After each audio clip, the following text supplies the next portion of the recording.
Greetings, and welcome to Earthling Cinema. I am your host, Garyx Wormuloid. This week's artifact is Get Out, written and directed by visionary auteur Le Carpatron Duke Marriott. Our protagonist is a darkly pigmented human named Chris, who goes with his lightly pigmented girlfriend Marnie to stay with her parents for the weekend in the haunted house part of town. The family members all welcome him with open appendages, but the gardener and the housekeeper act like a couple of Looney Tunes, specifically Speedy Gonzales. That night, Marnie's mother Missy performs Kabbalah magic on Chris to help him quit smoking death sticks. Sure, that means his consciousness goes for a staycation in the Phantom Zone, but his death stick cravings are gone, so who is he to complain? Marnie's family has a big old garden party with some big old garden variety white people. They all take turns talking to Chris about Tiger Woods and feeling up his muscles, both of which were considered taboo on Earth. He seeks out the one other black guest, Logan, who also acts like a Looney Tune. I guess Elmer Fudd, because he's wearing a hat. Chris snaps a picture using his Samsung Galaxy Note, but the flash turns Logan into Weapon X, and he yells at Chris to get out. Get out! Hey, that's the name of the movie!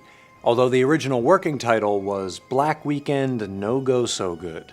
He sends the picture to his friend Rod, an airport employee with a beautiful mind for tangential acquaintances. That's Drake. Used to kick it with Veronica. Veronica from what? Teresa's sister that worked at the movie theater on 8th. Chris then tries to escape, but Marnie turns out to be a bad guy too. You know I can't give you the keys, right, babe? So that kind of puts a strain on their relationship. Chris wakes up to some branded content explaining that Marnie's family has achieved immortality, first by kidnapping young hosts, then trapping their minds in the Phantom Zone, and finally downloading an old person's consciousness into the host brain using some sort of medical procedure that doesn't require scientific explanation, but trust us, it works. Chris employs some DIY earplugs, rendering him impervious to Missy's magic and any loud concerts he might attend later. He promptly kills Dean, Missy, the very important brother character I just remembered, and the housekeeper, who is actually Marnie's grandmother. The gardener, who is actually her grandfather, attacks Chris, so Chris uses his camera flash to give the whole soul-stealing thing another try. Now free, the host shoots Marnie and then kills himself so he doesn't have to mulch ever again. Then a police car shows up, but it's actually just Rod driving an airplane he borrowed from work. They fly off into the sunset as Marnie ponders moving to upstate New York to help her friend Hannah raise a baby. Get Out is a commentary on race relations in 21st century America, which were somehow both better and worse than ever before. The film follows in the tradition of social thrillers such as The Invasion of the Body Snatchers. They'll absorb your minds, your memories, and you're reborn into an untroubled world. Where everyone's the same. The Stepford Wives. You are different, your figure's different, your face. And The Hot Chick, wherein the loss of victims' personal autonomy illustrates societal imbalances of the time. Why the hell do you do this in public? The Armitage clan, pun attempted, bend over backwards to demonstrate their racial open-mindedness. No small feat given the inferior flexibility of Caucasians. Marnie's father tries to use black lingo. So how long has this been going on, this thing? And apologizes for the optics of having black servants. I hate the way it looks. And he loves Barack Obama, despite Obama's boring, non-confrontational style of handshake. By the way, I would have voted for Obama for a third term if I could. To the audience, this over-enthusiasm seems suspicious because they've already seen the trailer. But it doesn't raise red flags for Chris, as he's used to odd behavior from white people trying to prove their tolerance by wearing a bracelet or whatever.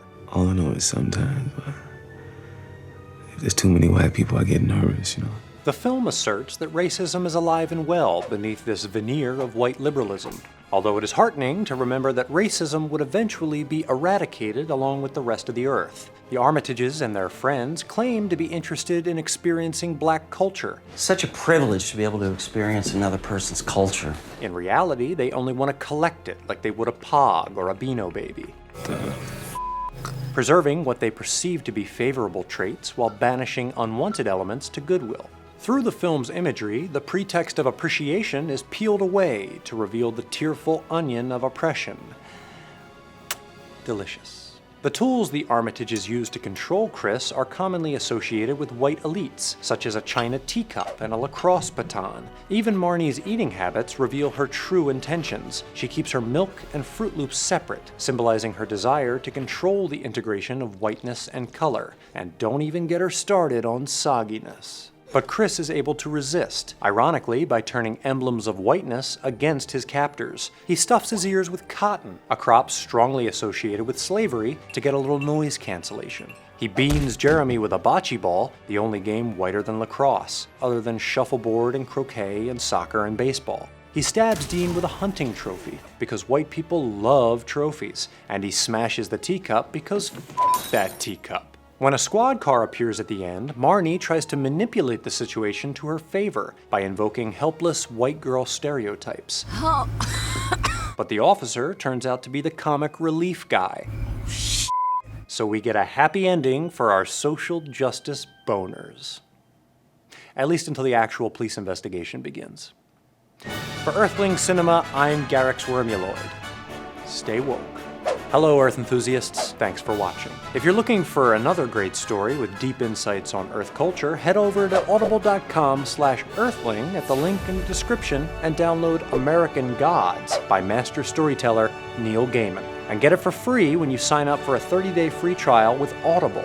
American Gods is a fantasy novel with an incredible blend of ancient and modern Earth mythology in an American landscape. And Audible makes it easy to enjoy, along with a huge selection of other audiobooks, original audio shows, comedy, and more, no matter what or where you are. Just go to audible.com/earthling at the link in the description to start a free 30-day trial. When you sign up, pick American Gods or any book you want, download it for free, and it's yours to keep forever. Thanks to Audible for sponsoring this video. And if you're not already a subscriber, be sure to partake in the Holy Earth tradition of hitting the subscribe button. Thanks for the support, and thanks for watching. Ta-ta.